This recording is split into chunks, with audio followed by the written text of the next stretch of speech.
Alors bonjour mesdames et messieurs, et je voudrais d'abord m'excuser de mon absence. J'aurais beaucoup voulu être avec vous depuis jeudi et en particulier ce matin avec le Club des Ecs, sauf que je suis à l'extérieur. Et Charles Vallerand m'offre l'occasion de partager avec vous quelques réflexions sur l'enjeu de la diversité, sur là où nous sommes rendus 10 ans après l'adoption de la Convention et peut-être un peu de recul sur l'expérience vécue. Et la première chose qui me vient à l'esprit, moi, c'est mon premier contact avec l'enjeu lors des négociations de l'entente de libre-échange entre le Canada et les États-Unis pendant les années 80.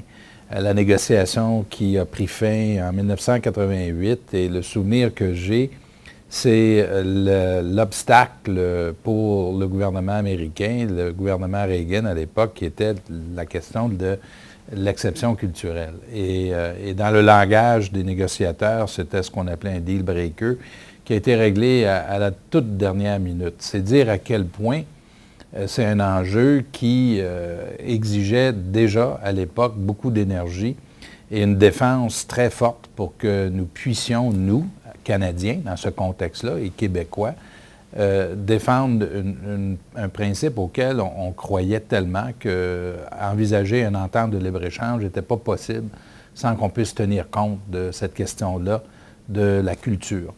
Et a suivi évidemment toute une période très intense où le gouvernement du Canada, avec le gouvernement du Québec, avec des hommes et des femmes de toutes les allégeances politiques, ont travaillé en étroite collaboration avec plusieurs autres partenaires, au premier chef, évidemment, le gouvernement français, mais également la francophonie, pour que nous puissions donner naissance à cette convention sur la protection et de la diversité des expressions culturelles.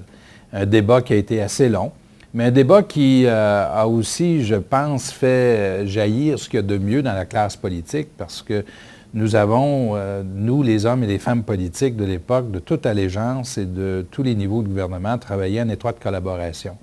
Et tout ça témoigne du fait qu'il y a là une valeur très importante pour nous, qui est forte, vécue intensément au Québec, mais partagée aussi dans le reste du Canada et partagée également avec d'autres pays pour qui la culture, pour qui ces enjeux identitaires, souvent, sont une très forte préoccupation et une question qui touche de très près notre âme. Évidemment, la situation a évolué depuis 10 ans et on vit aujourd'hui avec des questionnements qu'on n'aurait jamais pu prévoir il y a seulement une dizaine d'années. Toute la question du numérique, par exemple, les nouvelles plateformes, mais également les nouveaux enjeux.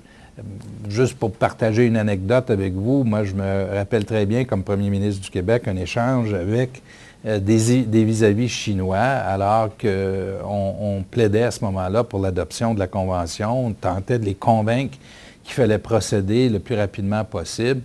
Et clairement, les gens qui étaient devant moi, qui étaient des gens de très haut niveau, eux étaient convaincus qu'on parlait de multiculturalisme. On partait de loin et au fur et à mesure où on avait des contacts, ce qu'on réalisait, c'est à quel point il fallait reprendre et reprendre et reprendre et surtout ne jamais, jamais baisser la garde parce que c'est une affaire inachevée. Ce ne sera jamais un combat qui sera un jour terminé. Ça, c'est une des premières leçons que je retiens. Donc, le rôle de la société civile, le rôle des élus, c'est extrêmement important, mais pour s'assurer que nos élus, de toutes les allégeances et à tous les niveaux, soient, eux, conscients des enjeux, il faut vraiment que la société civile puisse y contribuer.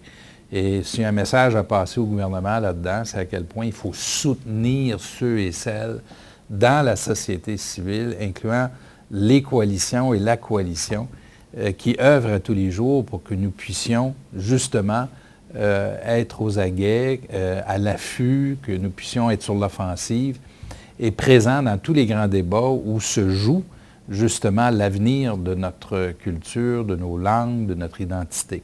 Alors là, ça nous amène au nouveau grand débat. On vient de passer l'étape de la négociation de l'entente Canada-Europe où Pierre-Marc Johnson a joué un rôle extrêmement important et qui, sur cet enjeu-là, Pierre-Marc a été pour nous un négociateur absolument formidable parce que c'est un sujet qu'il connaissait bien, en plus d'avoir un ascendant sur les négociateurs des autres provinces et de collaborer de près avec le fédéral.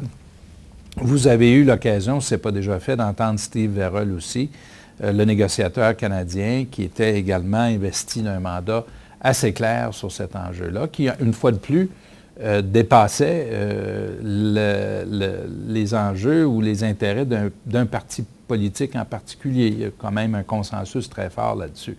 Mais encore faut-il, et il faut le dire à voix haute, être conscient du fait que les négociateurs, eux, agissent sur les mandats qu'ils reçoivent. Et ils reçoivent ces mandats-là de la part d'hommes et femmes politiques qui, eux, entendent de la part des coalitions et de leurs citoyens des préoccupations. Alors, il faut, dans les nouvelles négociations, tenir compte de ces enjeux, de la forme que ça prend. Dans le cas de l'entente Canada-Europe, le résultat a été différent de celui que j'attendais, moi, comme premier ministre du Québec. Moi, j'avais une attente qui était très différente de celle qu'on a retrouvée finalement dans le cadre de l'entente. Mais franchement, le résultat est meilleur en termes d'effet que celui que moi, j'anticipais au départ.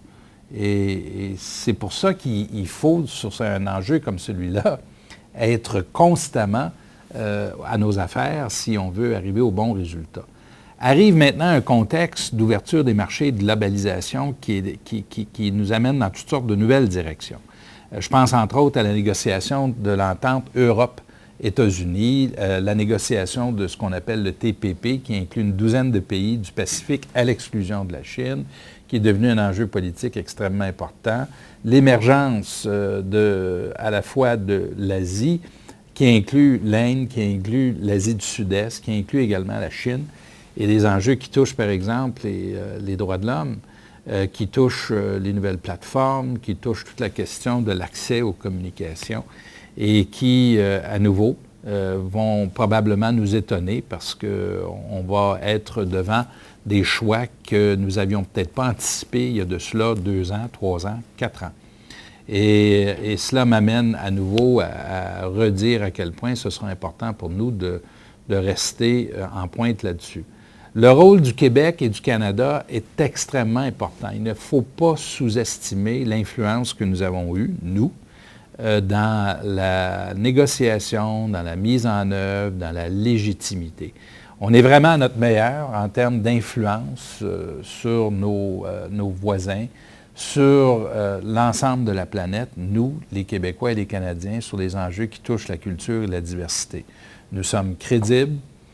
Notre expérience comme voisin américain est vraiment retenue et nous proposons des solutions qui sont aux yeux de nos partenaires, des solutions qui sont réalisables, qui sont des solutions qui sont le reflet d'une réelle volonté de vouloir protéger notre culture et notre langue, notre identité et les nouveaux modes d'expression. En même temps, si on veut rester crédible aux yeux de nos partenaires, encore faut-il qu'on donne l'exemple. Ce n'est pas assez de proposer aux autres des mesures et des solutions. Si on veut vraiment être convaincant, il y a une règle qui est fort simple, qui s'applique dans tous les domaines. Encore faut-il que nous-mêmes, on soit convaincants en appliquant des politiques sur nos territoires qui respectent cette volonté de soutenir la diversité des expressions et la culture. Alors ça aussi, dans un contexte d'austérité, c'est une grande question. Et alors que nos populations se transforment également, les moyens de communication se transforment, c'est également un enjeu qui est extrêmement important. 10 ans après, donc, je prends la peine de jeter un regard vers tout le chemin parcouru pour dire à quel point nous pouvons être fiers de ce que nous avons fait ensemble. Moi, je suis très fier d'y avoir contribué à ma façon. Je constate que j'ai pris le relais de ceux qui m'ont précédé, incluant dans le gouvernement du Parti québécois, le Parti libéral du Canada, chez les conservateurs de 1988. Il y a comme un fil là-dedans et il y a un patrimoine politique à protéger, dans le fond. Et on devrait l'aborder comme ça. Il y a une marque qui est canadienne et québécoise sur la question de la culture qu'on devrait chercher à défendre et à promouvoir.